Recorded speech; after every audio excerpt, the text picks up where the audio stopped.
Alright, so I wanted to go over a nodal analysis problem from the Basic Engineering Circuit Analysis book. This problem is 3.15 and it's been giving me a lot of trouble. So I wanted to make a video and show you guys how to go about solving it. I still don't fully understand nodal analysis, but the best way to learn is through teaching other people. And so I thought I would make a video of me going through my process. So here we are. We've got the problem here. I've wrote in, let's see here. So I put a node here, V1. So this is a node.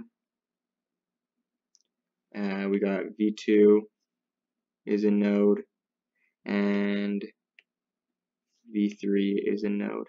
Okay, these are my essential nodes, the most important nodes. I guess an essential node could be anything that has more than two things coming in, like three things, or anything more than two, I guess you could say. And I also have down at the very bottom, I have my ground node or my reference node, and that's what I'm going to be referencing my voltages from. So here we go. This is how we're going to start off. So nodal.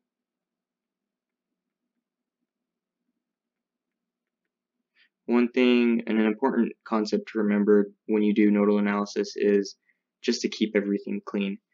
You want to be able to see your work, see how you do everything, so that if you do have an error, you can go back and you can find the error and fix it.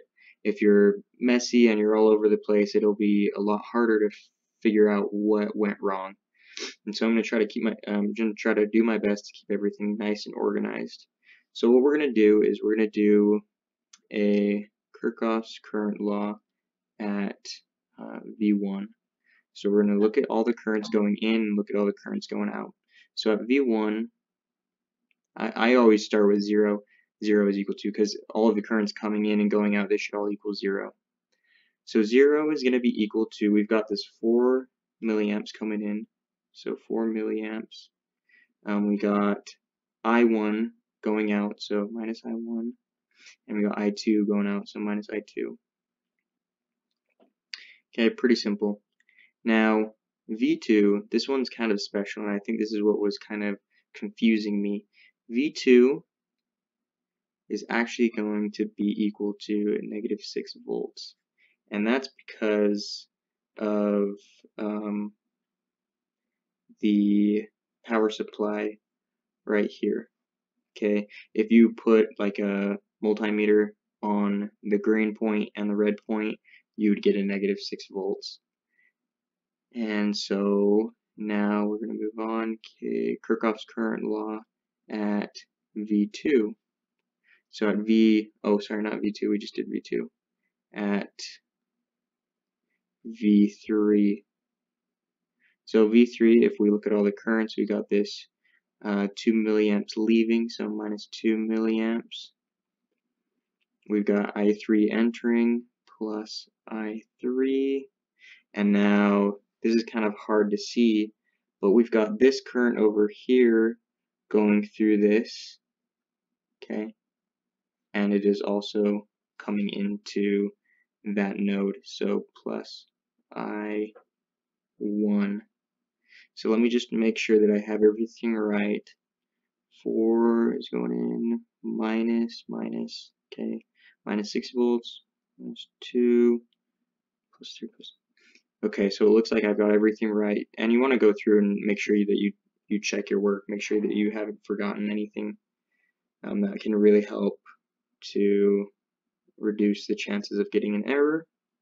So now what we're going to do, we're going to set up a Ohm's law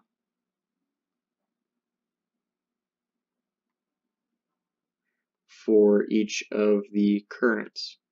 So if we remember Ohm's law, I like to draw this triangle. This kind of helps me out.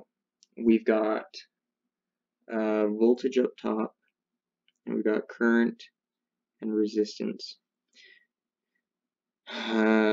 So voltage is going to be equal to current times resistance.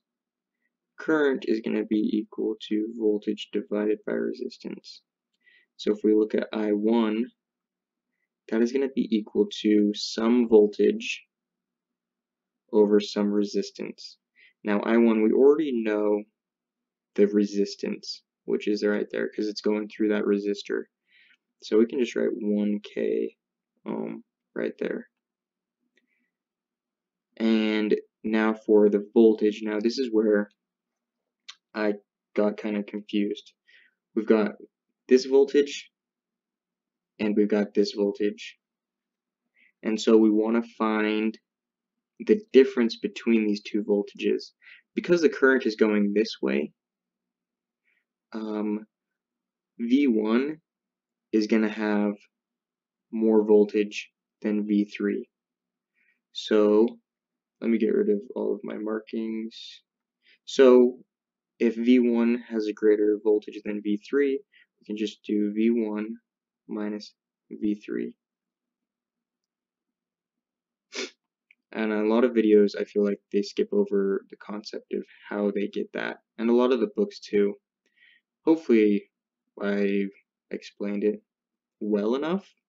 You can also do a Kirchhoff's voltage law, which would be 0 is equal to negative V1 plus I1 times 1K plus V3.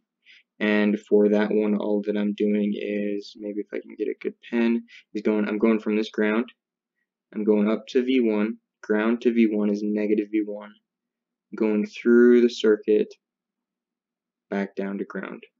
Okay, and that's how I got that equation. So you can also do it that way. Hopefully that helps.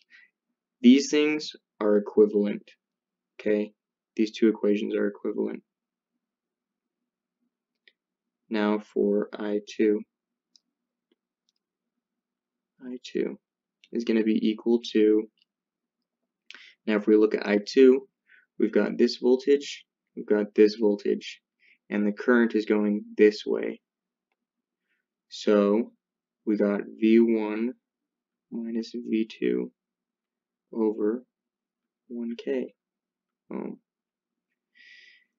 Okay, now we've got one last one. I3 is going to be equal to, okay, for I3, hopefully my markings don't screw you up, but we've got this voltage here. We've also got V2's voltage, okay, V3 and V2. And, oh, I actually don't have that resistor. And that, I know that off the top of my head, it's a 2K ohm. So, we're going to write in, the current is going this way. V2 is going to have a greater voltage than V3, so V2 minus V3 over 2K ohm. So, since we've got those equations, I'm going to copy them, and they are going to help us solve this equation up here. Okay, so we're going to use these equations. We're going to use these equations, and we're going to substitute them into this equation and this equation. Okay, so if we look over here, I'm going to do the first one. 0 is equal to 4 milliamps minus I1, which is V1 minus V3 over 1K ohm, minus I2, which is V1 minus V2 over 1K. And then I'm going to do this other equation here. This one, that's going to be 0 is equal to negative 2 milliamps plus I3, which is V2 minus V3 over 2k plus I1 plus V1 minus V3 over 1k. Awesome. So we've got these two equations. Now we want to remember that we know that V2 is equal to -6 volts. That's going to be really helpful for us to solve these two equations. Let me try to make this, I want to try to be as organized as I can. Let me just move this up here. So what I'm going to do is I'm going to try to clean these up. So I'm going to try to get rid of the denominators. So I'm going to try to get a common denominator by timesing by 1k. So 1k times 0 is equal to 4 milliamps times 1k is 4 amps, but I'll leave off the what is it called, the whatever that is, I'll leave it off. Let's do minus V1 plus V3. Okay, a minus multiplied by a minus is a positive, and then minus V1 plus V2. Now to just clean this up, I get 0 is equal to 4 minus 2V1 plus V2 plus V3. Okay, I just rearranged it and combined variables.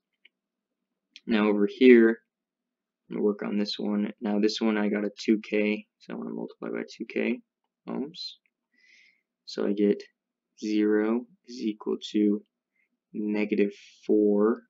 -2 times 2 is 4 plus V2 minus V3 plus, now this 2k and the 1k cancel, but I'm left with a 2k on top, so 2V1 minus 2V3. Okay, now I'm going to combine like terms, so I get -4 plus 2V1 plus V2 minus 3V3. Okay, so I've got these equations. Now I do know what V2 is equal to, so I can substitute that in. So I get 0 is equal to 4 minus 2V1 minus 6 plus V3.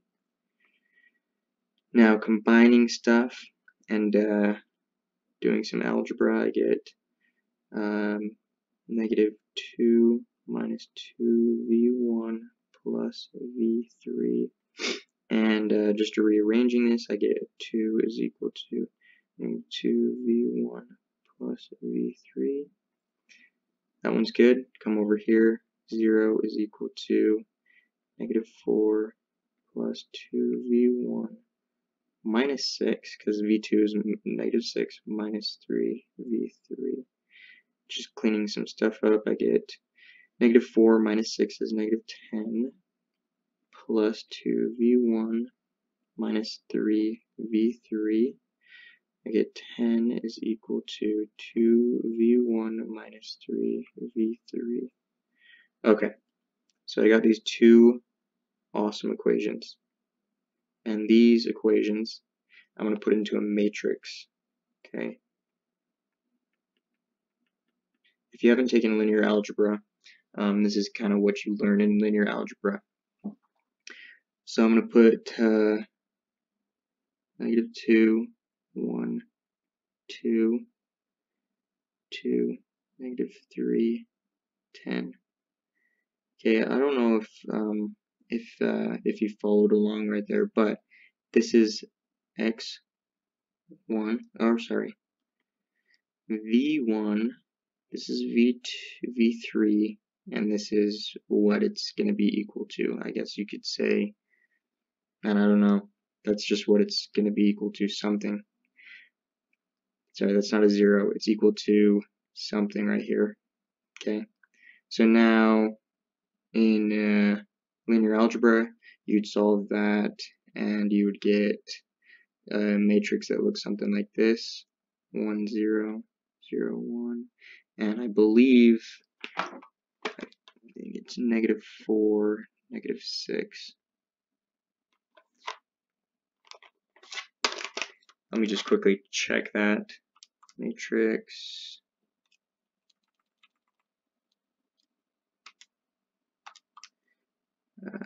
This is a 2 by 3. Yep, so that's correct. So then I can do v1 is equal to -4, v3 is equal to -6, and we know what v2 is. v2 is equal to -6, and these are all in volts. So now, because we know that, the original question was asking us what the value of the current I3 is. I think in the book it was I subscript 0, but I switched it just to make more sense for myself. So to find that current, we can just use this equation. And since we know V2 and V3, we can solve it. So that is equal to V2 is -6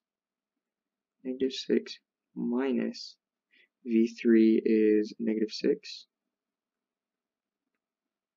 That's all over 2k ohm. Now you can see that I3 is just going to be equal to 0 amps. And there we have our answer. So I hope that you followed along and it made sense. Because before I was doing these, I was having a hard time, but now I feel pretty confident in doing them. So there you go. Thanks. Bye.